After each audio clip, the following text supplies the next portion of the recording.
Growing up, there is no hiding the fact that my parents had always played favorites. My youngest sister, let's call her Stella, was the golden child. The one who could do no wrong, the one who received all the praise and attention, the one who got everything she wanted. My parents doted on Stella, showering her with gifts, taking her on fancy vacations, and ensuring she had every opportunity to succeed. In contrast, I often felt like an afterthought, my accomplishments brushed aside in favor of Stella's latest achievement. It was a dynamic that had been in place for as long as I could remember, slowly eroding my self-esteem and sense of worth over the years. Despite the unfairness of it all, I tried my best to maintain a positive attitude and focus on my own goals. I worked hard in school, landing a well-paying job after college and managed to save up a sizable amount of money. A small victory in the face of my parents' blatant favoritism. The years rolled on and I learned to navigate life under the shadow of my sister, always striving for validation that never came. Then, about a year ago, everything changed. Stella had decided she wanted to buy a new house. This was a dream she had vocalized for a while, but it seemed to come out of nowhere when she announced it to our parents. They were thrilled, of course, ready to throw their support behind her. The problem was that Stella didn't have enough saved for a down payment. My parents, realizing their golden child was in over her head, turned to me, the responsible and financially stable sibling, for help. They pleaded with me to contribute to Stella's down payment. Your sister really needs this house. She's been working so hard and it would mean the world to her. We know you've been saving up and we're asking you as a family to help Stella. I was torn. Part of me wanted to be the supportive sibling I had always wished my parents would be, but another part of me resented the fact that I was being asked to sacrifice my own hard-earned savings simply because Stella was the favorite. It didn't feel fair, and I couldn't shake the feeling that I was being taken advantage of. After much deliberation, I ultimately decided to go along with my parents' request. I told myself it was the mature and selfless thing to do, hoping my parents would appreciate my sacrifice and treat me with the same level of respect they showed Stella. I transferred a substantial portion of my savings for her down payment, convincing myself it was for the greater good. It was a decision I would come to regret. Within a few months of handing over my hard-earned money, my parents and sister completely ghosted me. They stopped returning my calls, ignored my text messages, and seemed to have erased my existence from their lives. I was utterly bewildered and hurt, unable to understand what I had done to deserve this level of abandonment. It was as if the moment Stella secured her dream home, I had become irrelevant. I felt invisible, like I didn't exist. As the weeks turned into months, the sting of their rejection grew more intense. I had given up so much for them, only to be cast aside like I meant nothing. The unfairness of it all was overwhelming, and I found myself sinking into a deep depression, questioning my self-worth and wondering if I had made a terrible mistake. I became a shell of my former self, consumed by feelings of neglect and betrayal. Then, about 6 months after the ghosting began, I snapped. I couldn't take it anymore, and in a fit of rage and desperation, I decided to confront my parents. I was done being the meek, accommodating sibling. It was time to stand up for myself and demand answers. I dialed their number, my heart pounding, unsure of what I was going to say, but certain that I had to say something. When they finally answered, they spoke in a very irritated tone, like I had disturbed their very busy schedule. That was the final straw. I unleashed everything that had been building up inside me. I expressed my outrage at their treatment, detailing how it felt to be completely disregarded after I had sacrificed so much. It was a cathartic release, finally putting my pain into words. They seemed taken aback by my outbursts, clearly not expecting me to be so bold and assertive. I recounted the countless times I had been overlooked, the celebrations I had missed, and the times my achievements were minimized in favor of Stella's. In the aftermath of that phone call, my parents were bombarded with apologies. They offered not only to pay me back the full amount I had given Stella, but also double that, just to make things right. I was so disappointed by this because is that what they thought of me?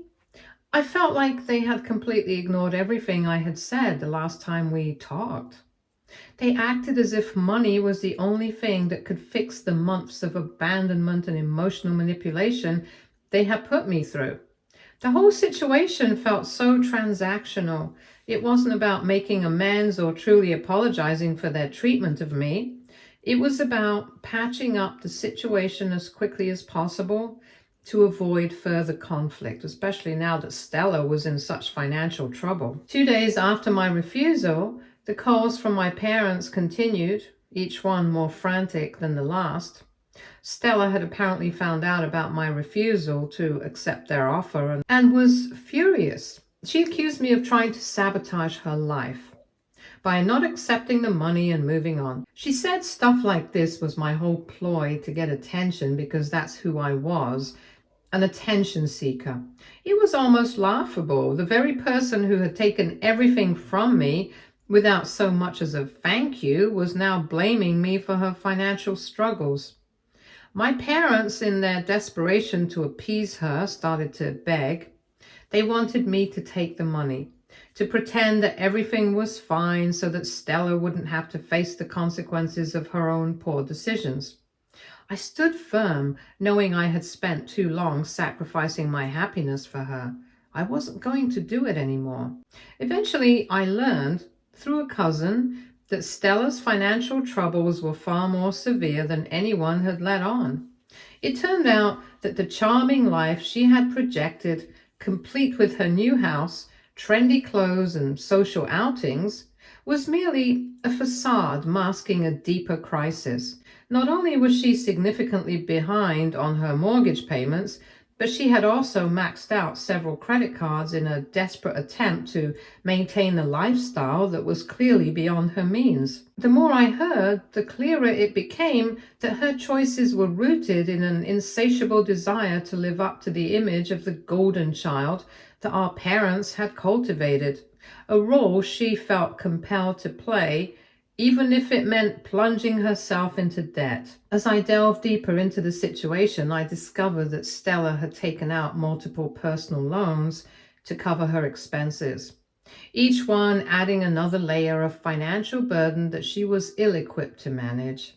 It was almost as if she had been living in a dream world where appearances mattered more than reality. Her reckless spending habits had spiraled out of control, and now debt collectors were closing in, relentlessly pursuing her for payments she could no longer afford.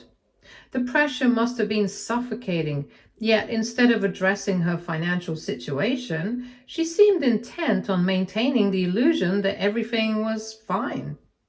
In the shocking turn of events, I learned that my parents had been funneling money to her behind the scenes for months, desperately trying to save her from complete financial ruin. They were transferring money from their own savings, all the while pretending to me that everything was normal. Each time I saw them, I could feel the weight of their secrecy hanging in the air, an unspoken tension that seemed to intensify with every passing day. The more they tried to shield Stella from the consequences of her actions, the more I realized that they were not just enabling her, they were perpetuating a cycle of dysfunction that had plagued our family for years. The moment I got to know about this, I knew I did right when I stood my ground, refusing to enable Stella's choices. I realized that the financial assistance I had provided wasn't going to solve her problems. It was only going to delay the inevitable. Stella needed to face the consequences of her actions, and my parents needed to understand that they couldn't protect her from everything. Weeks passed and Stella eventually lost the house. My parents were devastated. While they tried to blame me for not helping, they knew deep down that this was the result of their own choices. I wasn't the one who had overspent. I wasn't the one who had taken out loans I couldn't pay back. And I wasn't the one who had abandoned my family when they needed me most. In the wake of it all, my relationship with my parents became strained. They attempted to shower me with attention and affection, but it felt hollow. The scars of favoritism ran too deep, and I struggled to trust their intentions. Stella, on the other hand, remained notably absent from the entire ordeal. I wondered if she was blissfully unaware of the drama unfolding or simply didn't care about the impact her actions had on me. However, just when I thought I had made peace with everything, I began to doubt everything because of many of my relatives' reaction. Many of them stopped talking to me, and others were advising me to do something to help Stella. Now I'm honestly lost. Was I wrong to refuse my parents' offer? Should I have accepted the money just to keep the peace? I couldn't shake the nagging feeling that I was selfish for not helping Stella when she was in trouble. Was it really worth it to stand my ground if it meant losing my family completely? These questions haunted me, leaving me in a state of confusion and uncertainty. I found myself torn between wanting to move on and the deep-rooted desire for my parents' approval and love. Should I reach out to my parents again, try to mend things, or stick to my principles and risk losing them forever? I didn't know what to do, and the weight of my decisions felt heavier than ever. Update 1. A few days after my last confrontation with my parents, I was still caught up in a whirlwind of emotions, grappling with my decision to refuse their offer. The uncertainty loomed over me like a storm cloud, casting shadows on my once clear path to healing. I had resolved to focus on myself, but the nagging questions about my relationship with Stella and my parents hung over me. Just when I thought things couldn't get more complicated, Stella reached out. It happened on a Saturday afternoon when I was in the middle of organizing my room, trying to create a sense of order in the chaos of my life. My phone buzzed with a notification, and I saw her name flash across the screen. My heart sank. I hadn't spoken to her since the whole debacle began, and I had hoped to avoid any further conflict. But curiosity got the better of me, and I hesitated for a moment before tapping on the message. She wanted to meet up, claiming it was important. I felt a mix of dread and determination as I read her words. Part of me wanted to refuse, to ignore the message and continue with my healing process, but another part felt compelled to understand her perspective. Perhaps this meeting could provide closure, or at the very least, an opportunity to express how I had been affected by her actions. I reluctantly agreed, setting the meeting for the following day at a coffee shop halfway between our homes. When Stella walked in, she looked frazzled but determined. I could tell that she was both frustrated and angry, and for a moment I felt a pang of empathy. She had always been under pressure to maintain her perfect image. But that thought quickly faded as I remembered the months of feeling invisible and neglected. We pretended for a while that everything was okay and exchanged pleasantries. I could feel the tension brewing. The conversation began with small talk, but it didn't take long for the topic to shift to the financial help I had refused. Stella started to recount how hard things had been for her since losing the house. I could tell that she was desperate and definitely had some resentment against me for everything. I listened as she detailed the challenges she faced, the mounting bills, the pressure from our parents, and the scrutiny from friends who had once praised her for her achievements. But as she spoke, her tone became sharper, tinged with accusations. It was as if she believed my refusal to help had somehow compounded her misfortune. The frustration bubbled up within me, and I felt my defenses rising. Before I knew it, the conversation took a turn for the worse. Stella unleashed a barrage of accusations, insisting that I had always been jealous of her success. She claimed that my refusal to help her was selfish and that I enjoyed seeing her struggle. Those words hit me like a punch to the gut, and I felt my blood boil. How could she not see that I had sacrificed so much for our family? How could she ignore the pain I had endured all those years in her shadow? Suddenly, the whole coffee house was staring at us.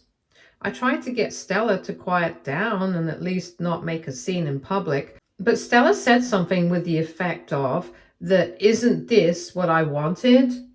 Attention from everybody around me, and that struck my nerve. In that heated moment, the argument escalated.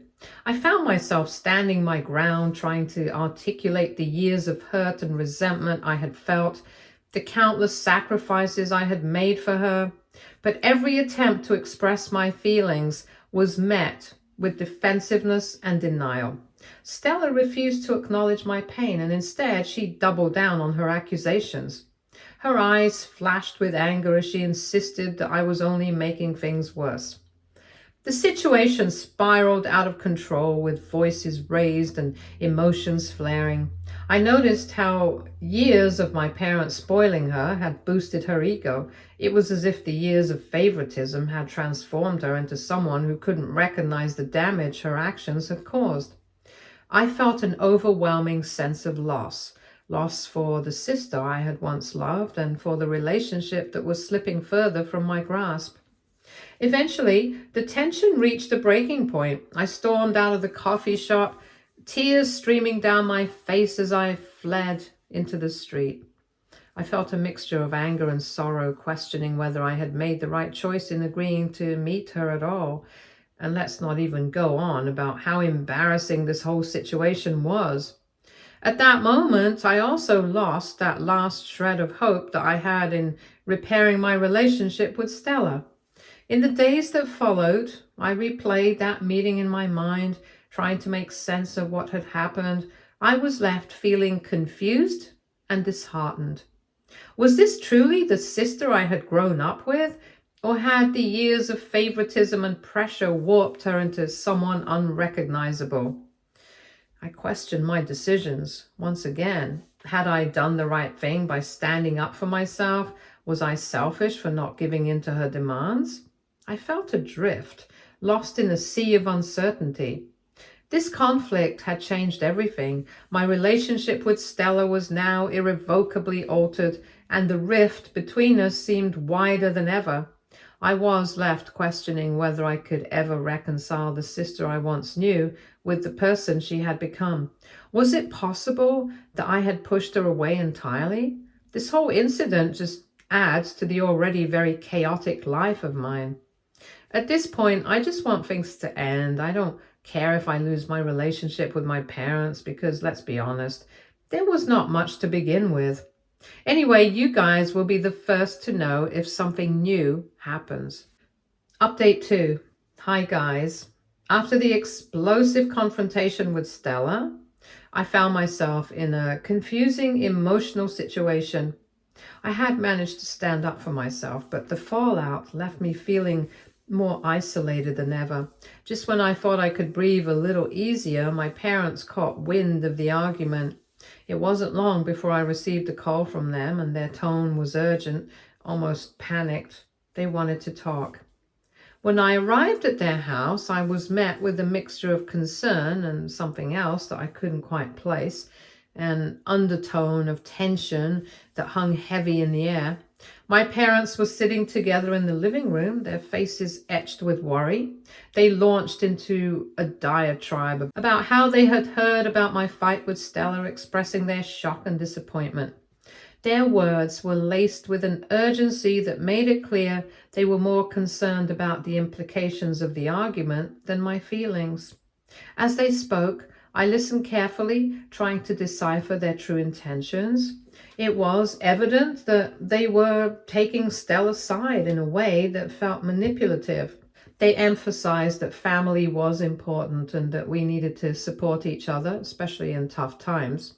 But underneath their concern was the unmistakable message that they believed I had wronged Stella, that I was somehow responsible for the chaos that had unfolded. In that moment, I realized that their empathy was shallow. They weren't upset about my feelings or the long-standing favoritism. They were upset because the family dynamic was threatened. They wanted me to apologize, to fix things with Stella. Not because it was the right thing to do, but because it would alleviate their discomfort and preserve their golden child's image. The more they spoke, the more it became clear that their concern was rooted in the financial implications of my refusal to accept their offer. I felt my blood boil as I struggled to maintain my composure. They were making it clear that my sacrifice for Stella was not seen as noble or generous. Instead, it was simply a means to an end. The stark realization that their love was conditional sent waves of disappointment crashing over me. I felt like a pawn in their game, where my worth was measured solely by my willingness to sacrifice for Stella's happiness. As they continued to press me, I could see their desperation. They wanted to know why I hadn't accepted the money, why I was making this so difficult. It was infuriating. They couldn't see that it wasn't just about the money. It was about years of emotional neglect, about feeling like I was never enough. I fought the urge to scream, to unleash the years of pent-up resentment. Instead, I decided to remain calm, but my heart was racing as I tried to articulate my feelings. Instead of validation, I was met with further defensiveness. They attempted to rationalize Stella's actions, framing her decision to buy the house as a noble pursuit of independence. They insisted that she had worked hard and deserved a break.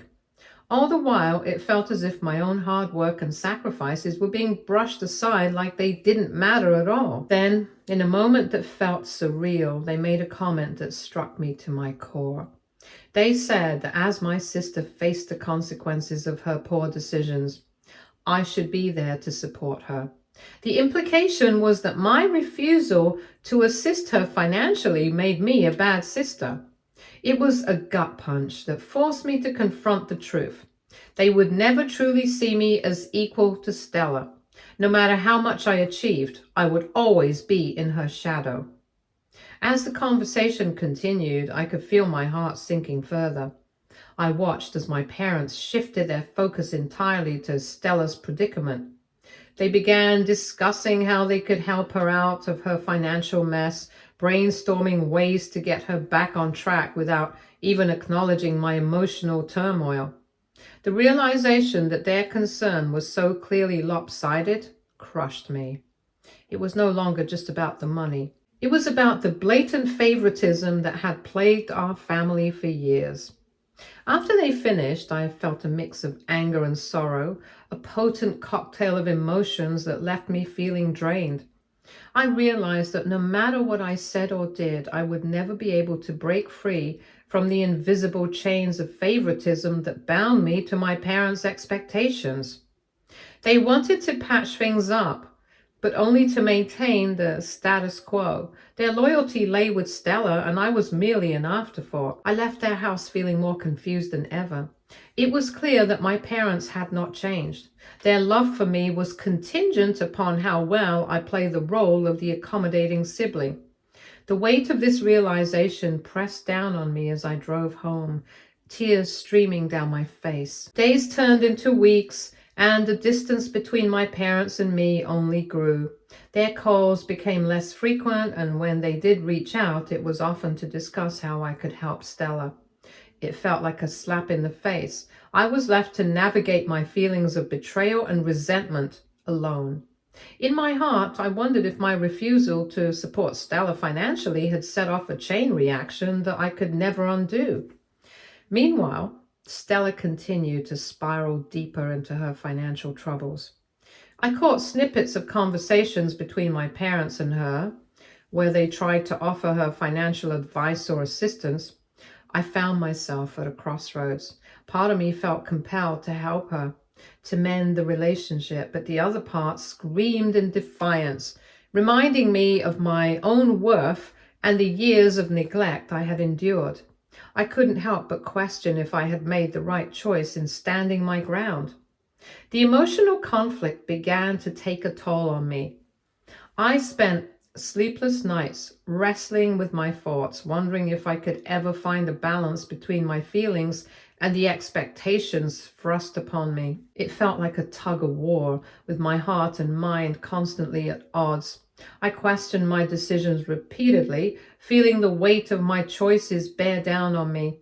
Would I ever be able to reconcile the pain of my past with the present? As the days turned into a blur, I realized I had a choice to make.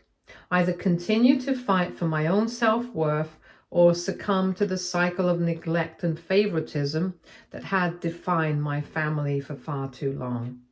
I was caught in a web of emotional turmoil, uncertain of how to navigate the path ahead.